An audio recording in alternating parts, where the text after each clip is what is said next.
जय भोलेनाथ। हर हर महादेव। भगवान भोलेनाथ की कृपा आप सभी पर बनी रहे। भगवान भोलेनाथ की महिमा अनंत है। जो भक्त श्रद्धा से उनकी कथा सुनते हैं, उनके जीवन में सुख समृद्धि आती है। सोमवार व्रत कथा को सुनने से मनोवांछित फल की प्राप्ति होती है और भोलेनाथ जी की कृपा प्राप्त होती है। अतः आप सभी इस कथा को पूर्ण श्रद्धा के साथ सुनें और भगवान भोलेनाथ जी की कृपा प्राप्त करें। किसी नगर में एक धनी व्यापारी रहता था। दूर दूर तक उसका व्यापार फैला हुआ था। नगर के सभी लोग उस व्यापारी का सम्मान करते थे।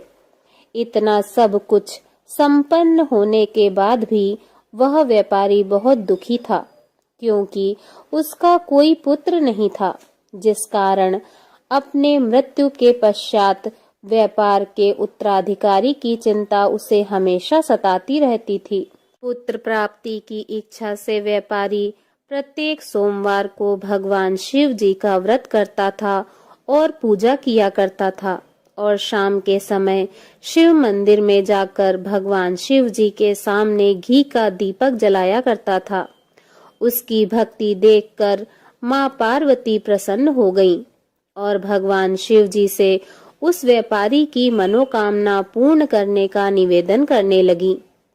भगवान शिव जी बोले, इस संसार में सबको उसके कर्म के अनुसार फल की प्राप्ति होती है। जो प्राणी जैसा कर्म करते हैं, उन्हें वैसा ही फल प्राप्त होता है। भगवान शिव जी के द्वारा समझाने पर भी माता पार्वती नहीं मानी और उस व्यापारी की मनोकामना पूर्ति हेतु वे भगवान शिव जी से बारंबार अनुरोध करती रहीं। अंततः माता के आग्रह को देखकर भगवान भोलेनाथ को उस व्यापारी को पुत्र प्राप्ति का वरदान देना पड़ा। वरदान देने के पश्चात भगवान भोलेनाथ माता पार्वती से बोले, आपके आग्रह पर मैंने पुत्र प्राप्ति का वरदान तो दे दिया, परंतु इसका यह पुत्र 16 वर्ष से अधिक समय तक जीवित नहीं रहेगा। उसी रात भगवान शिव जी उस व्यापारी के स्वप्न में आए और उसे पुत्र प्राप्ति का वरदान दिया और उसके पुत्र के 16 वर्ष तक जीवित रहने की बात बताई। भगवान के वरदान से व्यापारी को खुशी तो हुई, लेकिन पुत्र की अल्प आयु की चिंता ने उस खुशी को नष्ट कर दिया। व्यापारी पहले की तरह सोमवार के दिन भगवान शिव जी का विधिवत व्रत करता रहा। कुछ महीनों के बाद उसके घर एक अति सुंदर बालक ने जन्म लिया और घर में खुशियां ही खुशियां भर गईं। बहुत धूमधाम से पुत्र जन्म का समारोह मनाया गया, परंतु व्यापारी को पुत्र जन्म की अधिक खुशी नहीं हुई, क्योंकि उसे पुत्र की अल्प आयु के रहस्य का पता था। जब पुत्र 12 वर्ष का हुआ तो व्यापारी ने उसे उसके मामा के साथ पढ़ने के लिए काशी भेज दिया। लड़का अपने मामा के साथ शिक्षा प्राप्ति हेतु चल दिया। रास्ते में जहाँ भी मामा भांजे विश्राम हेतु रुकते, वहीं यज्ञ करते और ब्राह्मणों को भोजन कराते। लंबी यात्रा के बाद मामा भांजे एक नगर में पहुंचे। उस दिन नगर के राजा की कन्या का विवाह था, जिस कारण पूरे नगर को सजाया गया था। निश्चित समय पर बारात आ गई, लेकिन वर का पिता अपने बेटे के एक आंख से काने होने के कारण बहुत चिंतित था। उसे भय था कि इस बात का पता चलने पर कहीं राजा विवाह से इनकार न कर दे, इससे उसकी बदनामी होगी। जब वर के पिता ने व्यापारी के पुत्र को देखा तो उसके मस्तिष्क में एक विचार आया। उसने सोचा, क्यों न इस लड़के को दुल्हा बनाकर राजकुमारी से विवाह करा दूं। विवाह के बाद इसको धन देकर विदा कर दूंगा और राजकुमारी को अपने नगर ले जाऊंगा।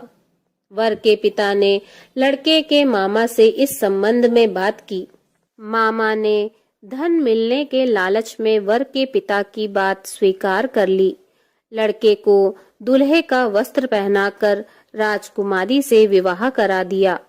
राजा ने बहुत सारा धन देकर राजकुमारी को विदा किया। शादी के बाद लड़का जब राजकुमारी के साथ लौट रहा था तो वह सच नहीं छिपा सका और उसने राजकुमारी की ओढ़नी पर लिख दिया, राजकुमारी, तुम्हारा विवाह मेरे साथ हुआ था। मैं तो काशी पढ़ने जा रहा हूँ और अब तुम्हें जिस नवयुवक की पत्नी बनना पड़ेगा वह कान्हा है। जब राजकुमारी ने अपनी ओढ़नी पर लिखा हुआ पढ़ा तो उसने काने लड़के के साथ जाने से इनकार कर दिया। राजा को जब ये सब बातें पता लगी तो उसने राजकुमारी को महल में ही रख लिया। उधर लड़का अपने मामा के साथ काशी पहुंच गया और गुरुकुल में पढ़ना शुरू कर दिया। जब उसकी उम्र 16 वर्ष की हुई तो उसने यज्ञ किया। यज्ञ के समाप्ति पर ब्राह्मणों को भोजन कराया और खूब अन्न वस्त्र दान किए। रात को वह अपने शयन कक्ष में सो गया। भगवान शिव के वरदान के अनुसार शयन अवस्था में ही उसके प्राण पखेरु उड़ गए। सूर्योदय पर मामा मृत भांजे को देखकर रोने पिटने लगा। आसपास के लोग भी एकत्र होकर दुख प्रकट करने लगे। लड़के के मामा के रोने विलाप करने के स्वर समीप से गुजरते हुए भगवान शिव और माता पार्वती जी ने भी सुने। माता पार्वती जी ने भगवान से कहा, हे प्राणनाथ, मुझे इसके रोने के स्वर सहन नहीं हो रहे हैं। आप इस व्यक्ति के कष्ट को अवश्य दूर करें। भगवान शिव जी ने माता पार्वती के साथ अदृश्य रूप से समीप जाकर देखा तो भोलेनाथ माता पार्वती से बोले, यह तो उसी व्यापारी का पुत्र है जिसे मैंने 16 वर्ष की आयु का वरदान दिया था। इसकी आयु पूरी हो गई है। माता पार्वती ने फिर भगवान शिव जी से निवेदन कर उस बालक को जीवन देने का आग्रह किया। माता पार्वती के आग्रह पर भगवान शिव जी ने उस लड़के को जीवित होने का वरदान दिया और कुछ ही पल में वह जीवित होकर उठ बैठा। शिक्षा समाप्त करके लड़का मामा के साथ अपने नगर की ओर चल दिया। दोनों चलते हुए उसी नगर में पहुंचे जहां उसका विवाह हुआ था। उस नगर में भी यज्ञ का आयोजन किया। समीप से गुजरते हुए नगर के राजा ने यज्ञ का आयोजन देखा और उसने तुरंत ही लड़के और उसके मामा को पहचान लिया। यज्ञ के समाप्त होने पर राजा मामा और लड़के को महल में ले आया और कुछ दिन उन्हें महल में रखकर बहुत सा धन वस्त्र आदि देकर राजकुमारी के साथ विदा कर दिया। इधर भूखे प्यासे रहकर व्यापारी और उसकी पत्नी बेटे की प्रतीक्षा कर रहे थे। उन्होंने प्रतिज्ञा कर रखी थी कि यदि उन्हें अपने बेटे की मृत्यु का समाचार मिला तो दोनों अपने प्राण त्याग देंगे। परंतु जैसे ही उसने बेटे के जीवित वापस लौटने का समाचार सुना तो वह बहुत प्रसन्न हुआ। वह अपनी पत्नी और मित्रों के साथ नगर के द्वार पर पहुंचा। अपने बेटे के विवाह का समाचार सुनकर पुत्र वधू राजकुमारी को देखकर उसकी खुशी का ठिकाना न रहा।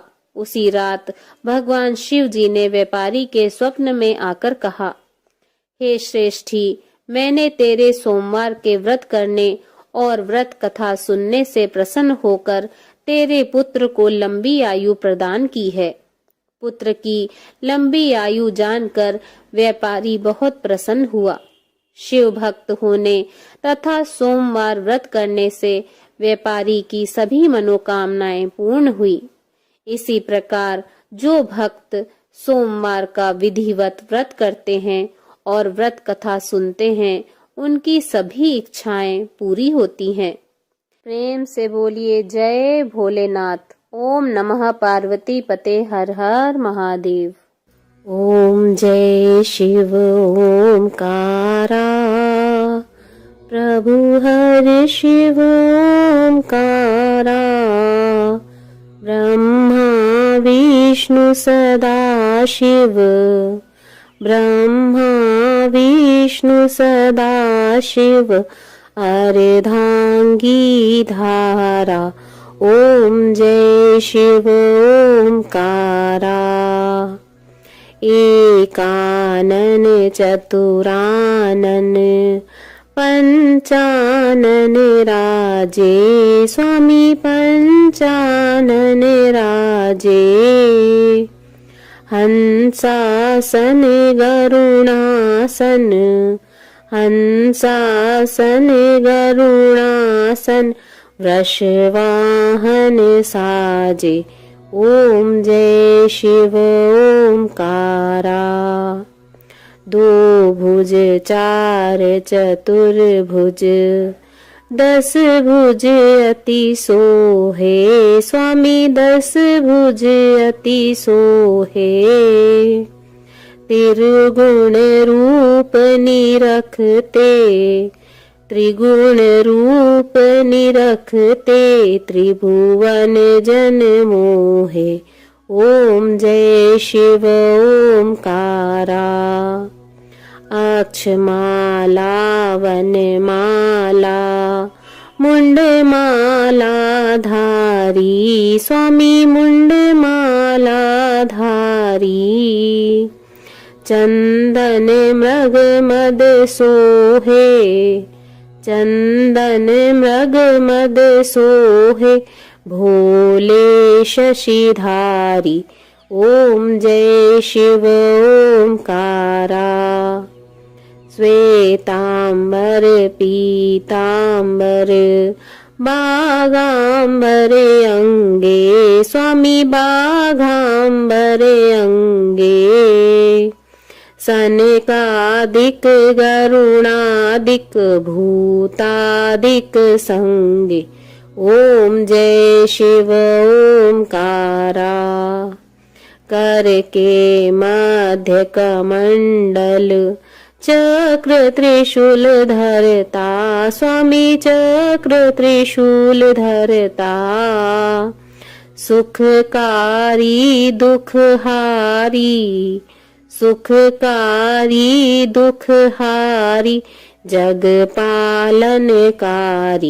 ओम जय शिव ओमकारा, ब्रह्मा विष्णु सदा शिव, जानते अविवेका, स्वामी जानते अविवेका, प्रणवाक्षर में शोभित, प्रणवाक्षर में शोभित, ये तीनों एका। ओम जय शिव ओमकारा, त्रिगुण स्वामी जी की आरती जो कोई नर गाए, स्वामी प्रेम सहित गाए, कहत शिवानंद स्वामी, कहत शिवानंद स्वामी, सुख संपत्ति पाए। ओम जय शिव ओमकारा, ओम जय शिव ओमकारा, स्वामी हरे शिव ओमकारा, ब्रह्मा विष्णु सदा शिव, ब्रह्मा विष्णु सदा शिव, अर्धांगी धारा। प्रभु जय शिव ओमकारा। बोलिए भगवान भोलेनाथ की जय। ओम नमः पार्वती पते हर हर महादेव शिव शंभु।